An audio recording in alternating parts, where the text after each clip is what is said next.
go to sleep.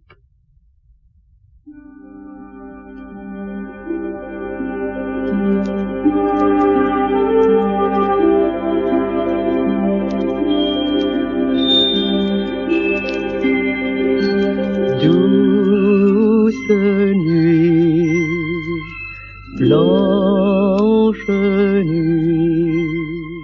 Maigray's Christmas by Georges Simenon. Adapted for radio by John Petherbridge. Maigray's Christmas. Pendant que les clochers joyeux carillonnent à la voûte des cieux. Sous les toits des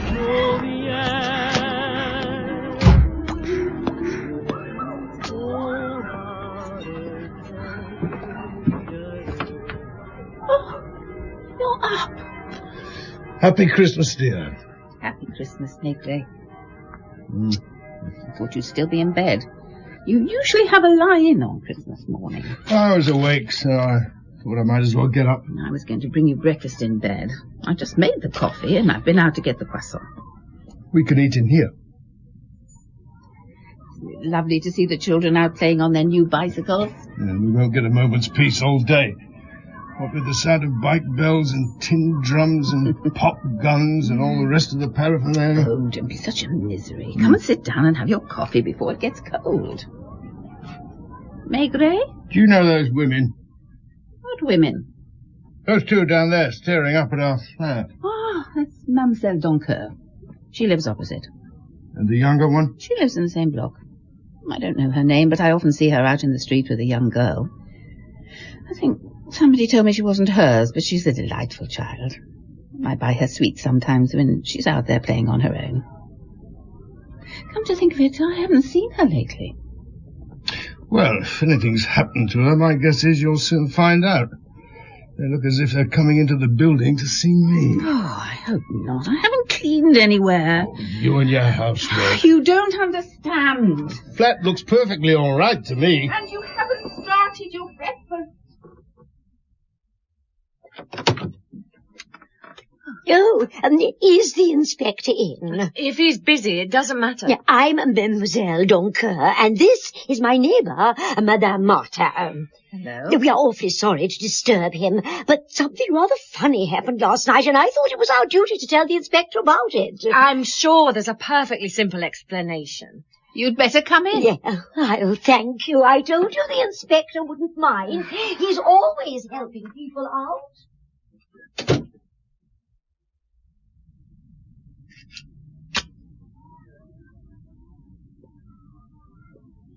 It's very good of you to see us like this. Oh, you've already said that twice. So, tell me if I've got this right. You two are neighbours. We live across the corridor from each other. And you, Madame Martin, live with your husband Jean and his niece Colette. Yes.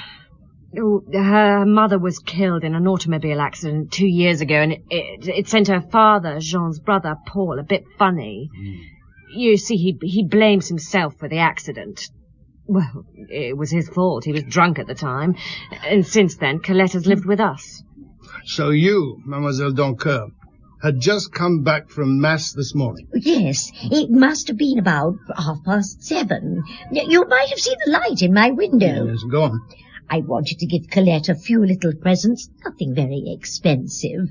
Just little things I got for her. Colette broke her leg a couple of months ago and has been confined to bed with it in plaster ever since. So at about 8 o'clock, I went across the landing and Madame Martin let me in to see her. Yo, happy Christmas, Colette. Oh, look what Father Christmas left in my flat for you. I saw him. Who did you see?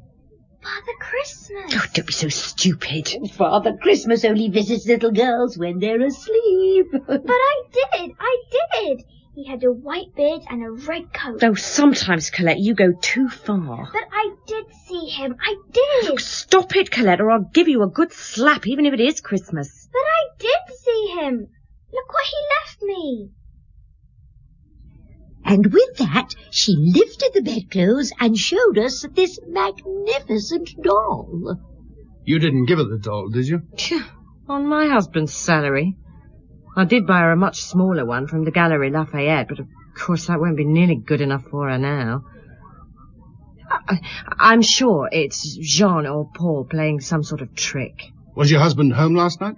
No, he's away working in the Dordogne. He's a sales representative for Zenith Watches. Do you know where he's staying? Hotel de Bordeaux in Bergerac. Mm-hmm. Have you told him what happened? We don't have a phone. He'll be back for the new year. I'll tell him then. Colette told us that after Father Christmas had given her the doll, he told her to go to sleep. But she only pretended and saw him crouch down and lift up some of the floorboards. That child has got too much imagination. You didn't hear anything? No. Oh, Colette's room has 2 doors, one of which opens directly onto the landing. Apparently her room used to be let out separately. And that door was locked? Well, of course it was. What do you take me for? Well, I'm sorry, but really, she may not be my child, but I do my best to look after her. Was there any sign of the lock being forced? Well, I don't know. I'm not a famous police inspector, am I? Was there a hole in the floor? Oh, no, not a hole exactly. But it did look to me as if someone had prized up some of the floorboards and then put them back down. Tell me, Madame Martin, do you have any idea what might have been under there? No, Inspector. No idea at all? No, Inspector. Have you and your husband been living in the flat for long? Oh, since we got married 5 years ago. And do you know who lived there before you? Jean lived there on his own. Did you go out last night? No, Inspector. Any visitors? Inspector! Were there? I don't receive visitors when my husband is away. No, of course not. And this morning you found nothing missing? Nothing at all. Who's looking after Colette now? She's playing with her new doll. Well, I can't stay in all the time. I have to go out sometimes, if only to do the shopping. If I know Madame is out, I'll pop my head round the door and check that Colette is all right. Mm-hmm. Does her father, Paul, see her often? When it suits him and he's not too drunk. Do you know where he lives? Well, we've seen him in the Bastille area, begging, but I don't know where he lives, if anywhere. Mightn't he have dressed up as Father Christmas and visited Colette? It's the only explanation. But Mademoiselle here insisted that we should come and see you. Why would he have bothered to lift the floorboards? Oh, probably looking for a bottle. Quite frankly, knowing Paul as I do, I'm not that worried. Are you expecting him today? Oh, I never expect him. If he's been drinking, he won't show his face. At least I'll say this for him. He always tries to make himself sober when he sees Colette. Do you mind if I come across and have a little chat with Colette? Oh, I've told you everything. Yes, all the same, I'd like to have a word with her. I can't stop you, can I? I'll be across later this morning after I've had some breakfast and a shave. We'll see you later, Inspector. Thank you so much for seeing us. Sorry. Inspector. Are you leaving? Oh, Madame Maigret. No. Operator, Police headquarters, Sûreté. you're through. Sûreté. That you, Lucas? Yes, Chief. You busy? Just the usual Christmas Day stuff. Good. I'd like you to do something for me. Yes, Chief. I want you to find out where a certain Paul Martin, alcoholic of no fixed abode, spent last night. Apparently, he often hangs out in the Bastille district, so start with the local police stations and flop houses.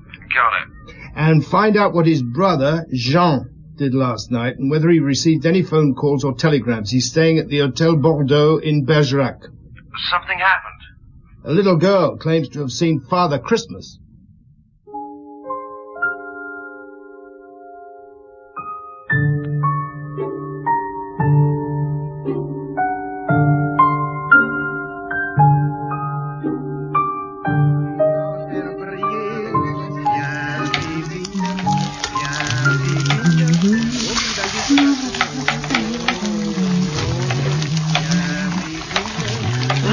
That smells good. Oh, close the door. I don't want the smell of onions all over the flat.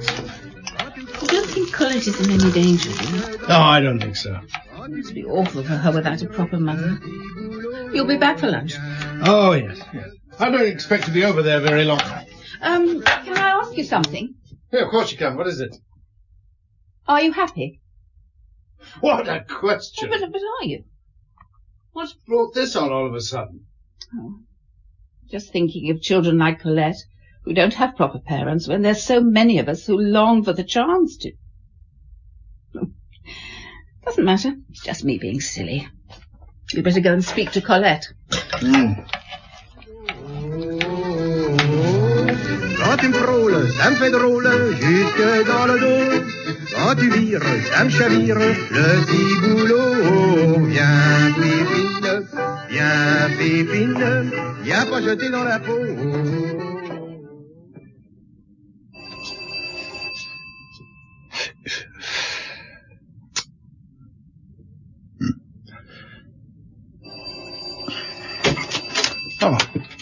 Oh, mademoiselle. She's gone out shopping, Inspector. Oh. It's all right. I've got the key.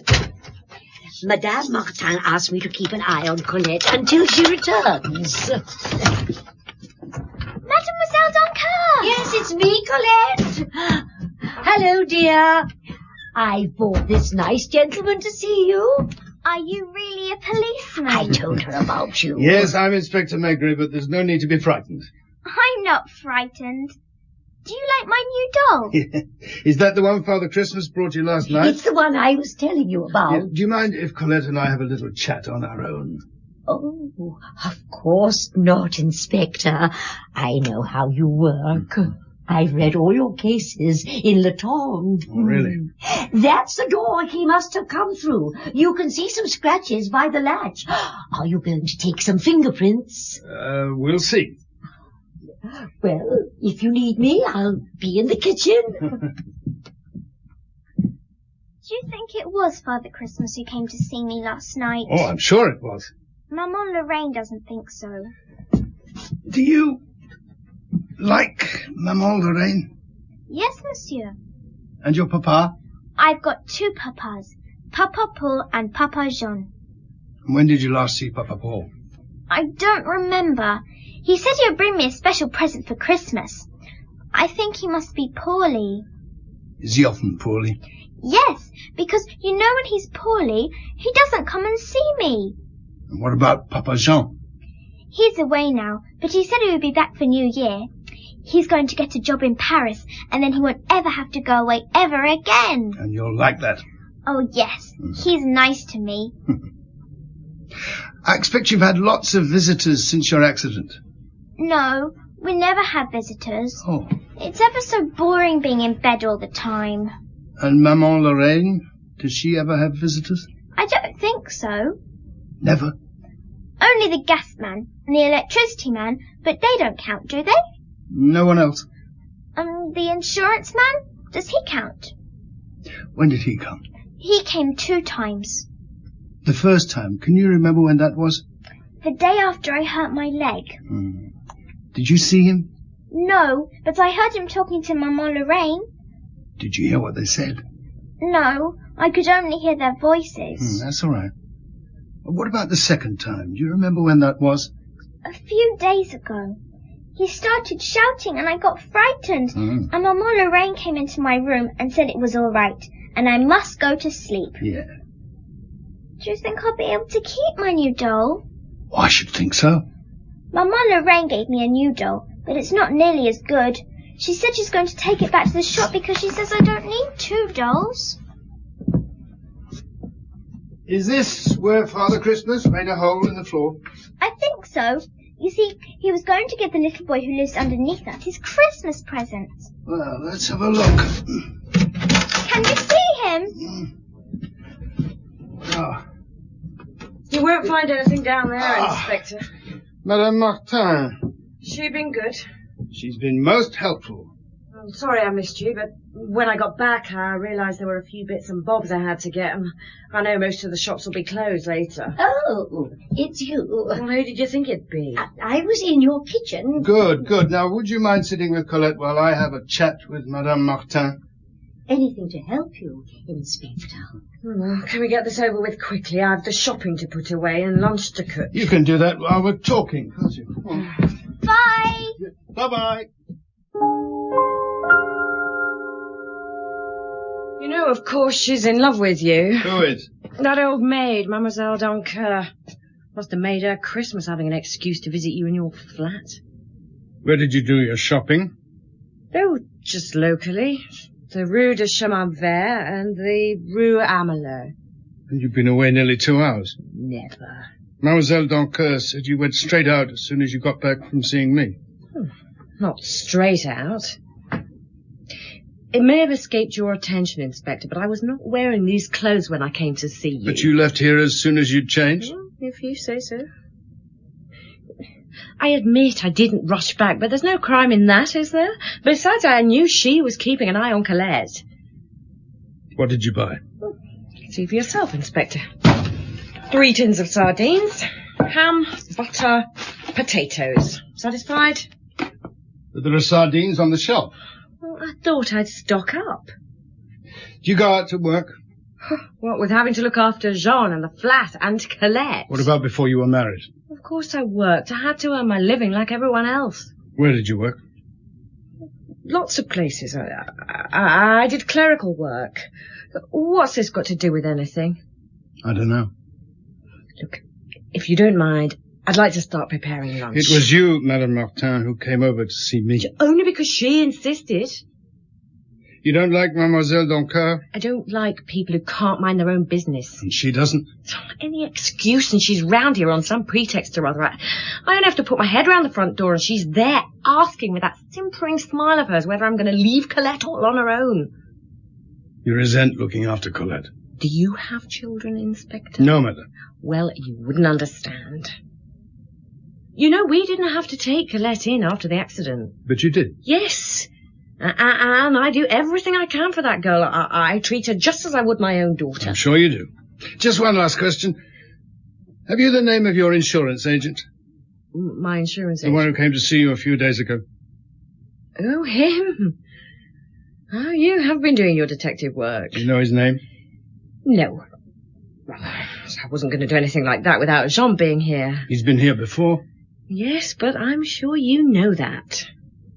He came twice. He was most persistent. Is that all now? For the time being. Now I'd like a few words with Mademoiselle Doncoeur. Mademoiselle, your inspector wants to talk to you. Please, keep your coat on, Inspector. I know it's not very warm in here, but living on my own, I don't use this room very often. Tell me, Mademoiselle Doncoeur, have you recently received any visits from an insurance agent? I don't think so. Well, let me think. No, I'm quite sure no one like that has come around here for a long time. You don't like Madame Martin? Let me just say that if I had a son, I would not want her as my daughter-in-law. Is she unfaithful to Oh, her? no, nothing like that, no. Well, if she is, she's very discreet about it. So there's never been any scandal attached to her since she moved here? Well, not that I can think of. Apart from that business of her job, but, well, you really can't call that scandal. I thought she didn't work. Oh, she doesn't now, but she did for the first few months after she was married. What happened? From what I gather, she was working at this jeweller's shop in the Palais Royal for a man called... Oh, let me think. Monsieur Laurier. Yes, that's right. That was his name. Laurier. Anyway, one day she went to work in the normal way, only to find the shop locked and no sign of Mr. Laurier. And he hasn't been seen since. Do you think his disappearance had anything to do with what happened last night? I don't know. But I'm sure I'll find out.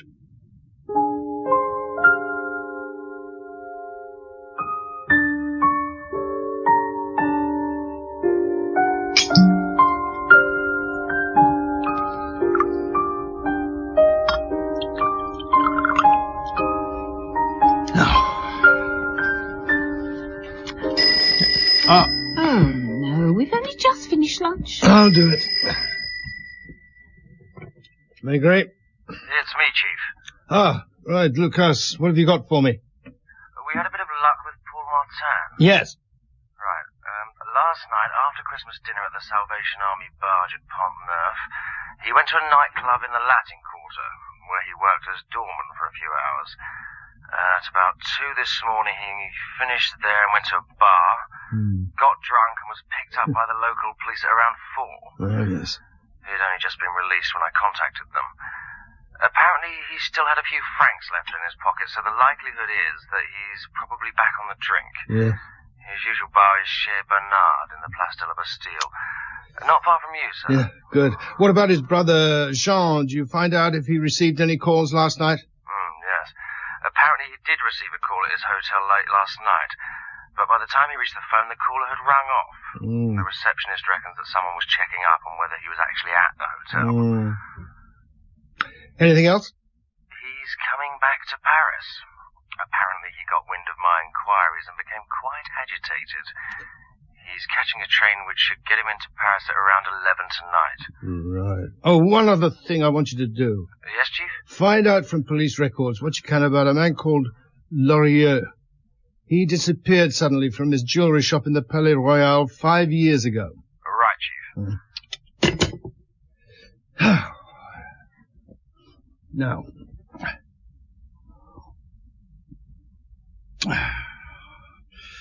Your sister never fails with her plum brandy. It must be awful for a girl of that age to have to spend Christmas Day in bed. Still thinking about her? Well, it must be.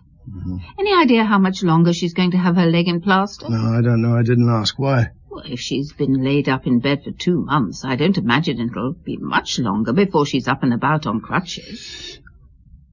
And free to leave her room? Yes. Yeah. Why? Well, it means that anybody wanting to give the room a thorough search would only have to wait till then. Perhaps there was some reason they couldn't wait. Yes, exactly. Jean Martin would have been back from his rounds in a couple of days. Any idea of what they were looking for? I don't know. But if they didn't find whatever it was last night, then my guess is that it won't be long before they try again. Right. Where are you going? To see Paul Martin. This afternoon? You said we could go and see the new Jean Gabin at the Grand Rex. I'm sorry. On Christmas Day? I'm sorry. I know you've got your job. It's just that I was so looking forward to it. Well, perhaps we can go tomorrow when this business is all cleared up. That's what you always say? Well, make sure you wrap up warm. Yeah. Looks like it's going to snow.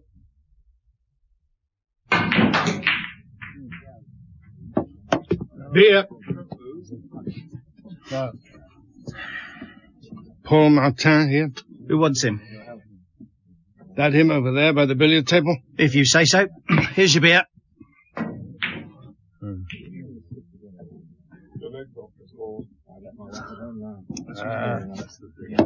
You Paul Martin? Oh, is that your beer? You want one? Beer for my friend over here, please. Another beer. I know you. You're Inspector Maigret. You live opposite my brother. Right. Something's happened to Colette. No. What's happened to her? What's happened to my poor Colette? Calm down. Nothing's happened to Colette. Oh, I'm so hopeless. So hopeless. I can't even look after my own kid. Not even at Christmas. I'm so awful. One beer. Oh. Last night a man dressed as Father Christmas got into her room. You said... No, it's all right. Nothing happened. The man didn't touch Colette.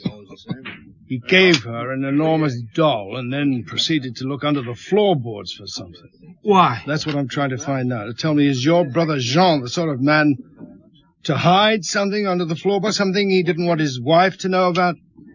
Jean doesn't have any secrets from Lorraine. He wouldn't dare.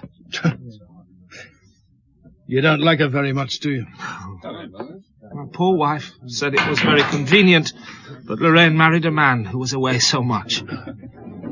Oh, perhaps I shouldn't have left Colette with her. Colette's all right. I was going to see her today. My own kid on Christmas Day, and I'm drunk. Well, sure. I should have drowned with my wife in the accident, and then everybody would have been You happy. know that's not true. Oh, you can say that. But you don't know what it's like being on the streets at Christmas. It's so cold. There's nowhere to go. So you go into a bar for a bit of warmth, and someone takes pity on you, buys you a drink, then another. And then when you've had a few drinks, it hits you, and you remember you were going to stay sober and see your kid. But once again you failed, and you feel so awful. You go on drinking. Do you want to see Colette? I can't. Not like this. You can come back to my flat and get yourself cleaned up. Can I? Oh, you know I'm not always like this. Once I went to see a doctor for advice. But when I went back again a few days later, there was a big queue, and he told me he hadn't time to talk to me. I had to go to a special clinic. And you never went. Come on, let's go. Listen, I Come did on. try. Yeah. I did. Come on. I can be sober. I can be a good one.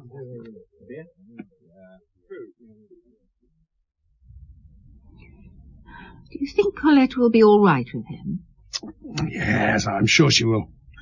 What I don't understand is why, with a lovely young daughter like Colette, he allows himself to get into such a state. I told you about the accident. Oh, yes, I know. It must have been awful for him, but even so, I simply can't imagine any circumstances which would stop me looking after my child if we had one.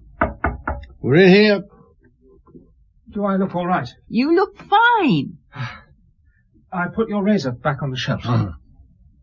Is that plum brandy? My sister made it. She lives in Alsace. I like plum brandy. Louise has just made you some coffee. I'll pour you a cup. Black? Yes. Yes, of course. There we are. Thank you. Ah. Look, will you give this to Colette? What is it? A gold thimble. Oh, she loves things like this. Oh, you can't see her empty-handed on Christmas Day. You've been so kind to me. I don't know what to say. Oh, no, you don't have to say anything. Just finish your coffee and go and see her.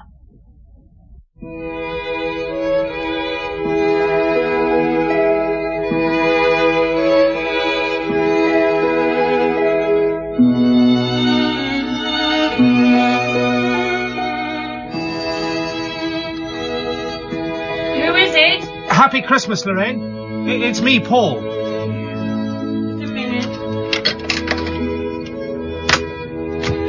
I've come to see Colette. You know where she is? Papa! Colette? Papa! Oh, Colette. Happy Christmas.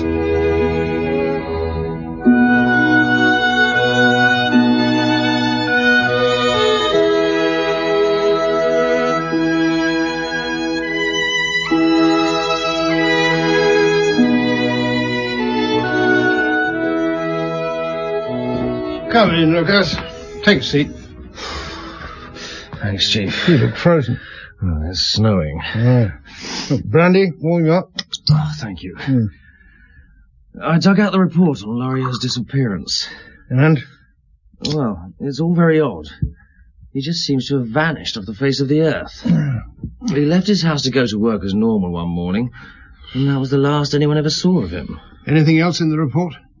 Well, yes, there is. Apparently, Monsieur Laurier wasn't the respectable businessman his neighbours in the Rue Mazarine thought he was. His shop had a thriving sideline in selling obscene photographs and prints, though nothing was ever proved. But that may have been because the investigation was rather perfunctory. There were well-known public figures amongst his customers. And Madame Martin? She was questioned after his disappearance, but she claimed to be as mystified as everyone else. However, her old landlord from before she was married recognized Laurier from a photograph and said he used to stay the night there with her sometimes. But apart from that, nothing. Good. Well, when you've finished your brandy and thawed out, I want you to find out if any taxi driver picked up Madame Martin from around here at about 9 o'clock this morning. Any other day I'd probably be asking the impossible, but apart from a few family and church visits, they won't have been very busy today.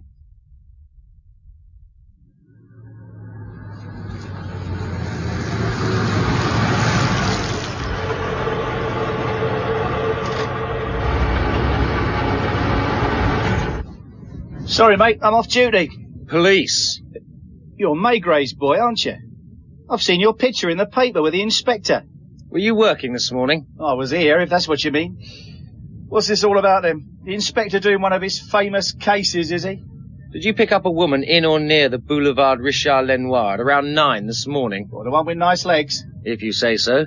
The inspector needs you to identify her. Oh, give it a rest, mate. It's Christmas. I'm just about to go home. It's important. You try telling that to the wife. She isn't happy me working Christmas as it is. Oh, hop in. I can see I won't get any peace till I get this sorted out.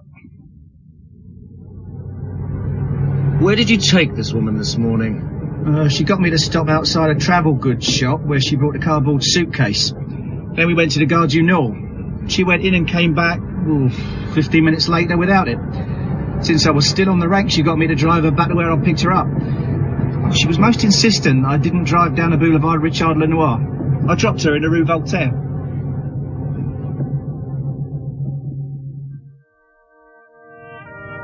You want the 3rd floor, Madame Martin. What do I say? Anything you like. Just get a good look so you can confirm that she's the woman you picked up this morning. Well, I recognise those legs anywhere.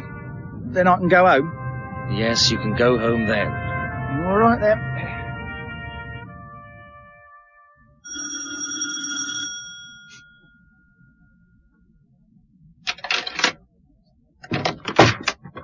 Hello. Who are you? And what do you want? I'm the director of the Folies Bergère. Oh, don't be so stupid. I'm not in the mood for jokes. Miss Danget sent me. Oh, can I help? No, you can't. Oh, yeah. I think you've got her on the wrong night. That's show business for you.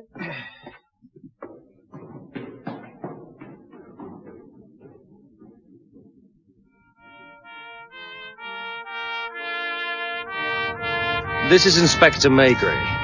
Well, definitely her. You're quite sure? I wouldn't forget a pair of legs like that on Christmas Day.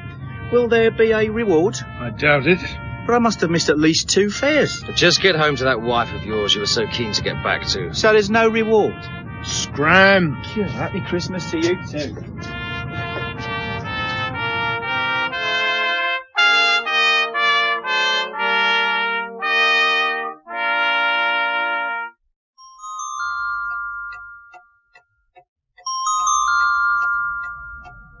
Your husband will be here in an hour. So you keep saying. Perhaps you'll be more talkative in his presence. I've told you everything I know. So, despite the taxi driver recognizing you, you're still denying that you went to the Gare du Nord this morning. Look, do we have to keep on going over all this? Until you tell me the truth.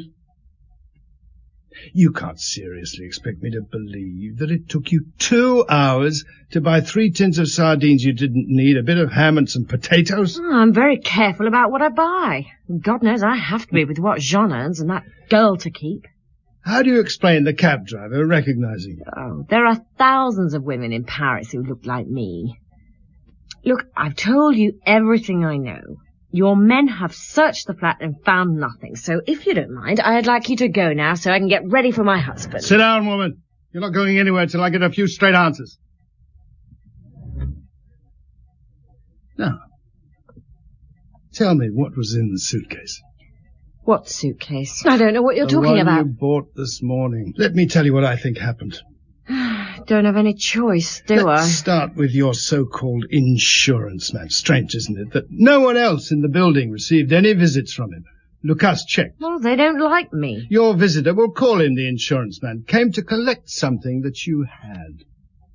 You told him that whatever it was hidden under the floorboards in Colette's room, and you explained that you couldn't get it until she was better. A few days ago he returned. You told him that Colette was still laid up. He became angry, probably accused you of lying. Colette heard you argue and became upset. Fearing discovery, your insurance man agreed to leave, but he no longer trusted you. And discovering that your husband would be away over Christmas, he hit on the idea of visiting Colette's room dressed as Father Christmas. You should be in films. Of course, whatever it was you had never was under Colette's floorboards. And this morning, hearing about Father Christmas's nocturnal visit, you panicked. Fearing another, perhaps violent visit from your insurance man, you took whatever it was out with you. You bought a cheap suitcase, transferred your booty into it, and then deposited the suitcase in left luggage at the Gare du Nord. You think you're so clever, don't you? I'm right, aren't I? Well, I'd have a left luggage receipt, wouldn't I? Not if you posted it to yourself. Oh, you hate me, don't you? I understand you. You've no idea. I tell you what shocks me most. Not what you may or may not have done, but your coolness. For the last couple of hours we've been together in this room, and you've not flinched at a single question. Even the imminent arrival of your husband doesn't appear to bother you. Oh, I've done nothing wrong. You were Monsieur Laurier's mistress, weren't you? I worked for him. But he used to visit you at night before you were married, didn't he? Well, what of it? You won't tell Jean, will you? He's your husband. It was before we married. Look, Jean doesn't know. He's a good man. I don't want to hurt him. What is it, Lucas? He's outside. Terence spotted him watching this flat. Who's outside? Father Christmas. Surely you knew he'd be back. Do you know who he is? Monsieur Laurier, your insurance man, isn't he? He thinks you have something which belongs to him.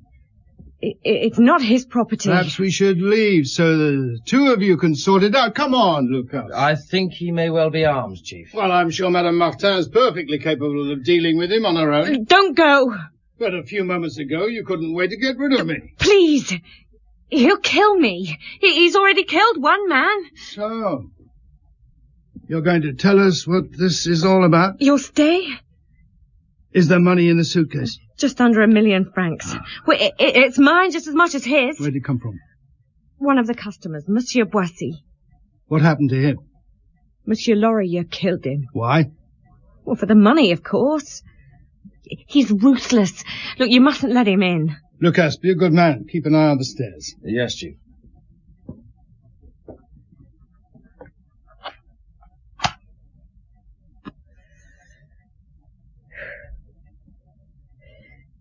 Julien Boissy fancied me, and I kidded him that if he had enough money, I'd go away with him. Weren't you married to Jean? Well, only for a couple of months. Look, I hate being poor. I thought it would be different after I married Jean, but it wasn't. So the idea was to kill Boissy and go off with Laurier? Julien Boissy was a dirty old man. Like all men, like yourself most likely. One afternoon he turned up at the shop with the money. I was at lunch. When I got back, Laurier was cramming Boissy's body into a trunk. He had strangled him. I didn't know Laurier was going to kill him. I thought... Well, I don't know what I thought, but I didn't think he would kill him. Did you blackmail Laurier? No! He would have killed me. So why did he disappear? Well, I persuaded him that he had been seen disposing of the body. So he gave me the money to look after and fled to Belgium. He expected to return when the fuss had died down and take me off to South America with him. And that was 5 years ago. I wrote to him post-restant. Told him I was being watched and followed by the police, and that Monsieur Boissy's body had been found. Of course, it was a lie. You police aren't that clever. So why did he come back 2 months ago? Oh, he was broke. The idiot could have come back any time he wanted to. No one was interested, not even his wife. So you kept the money safe all these years without your husband or anyone else suspecting that you were rich? Oh, it was a comfort knowing the money was there. Will you get me out of here? What about your husband? Oh, to hell with that idiot. And Colette? Oh, she's not my child. He can look after her. Lucas? Yes, Chief? Take her down to the station. Oh. Then we can charge her and Laurier with the murder of Julien Boissy. You've arrested Laurier?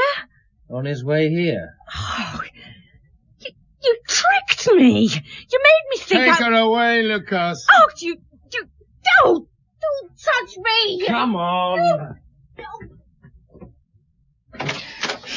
What's going on? Colette, is she all right? Oh, what are you looking at, you interfering old bitch? It's all your fault. If it hadn't been for your stupid infatuation with the inspector, no one would be any the wiser. Come on, let's go. Oh, you bitch. Oh, kid.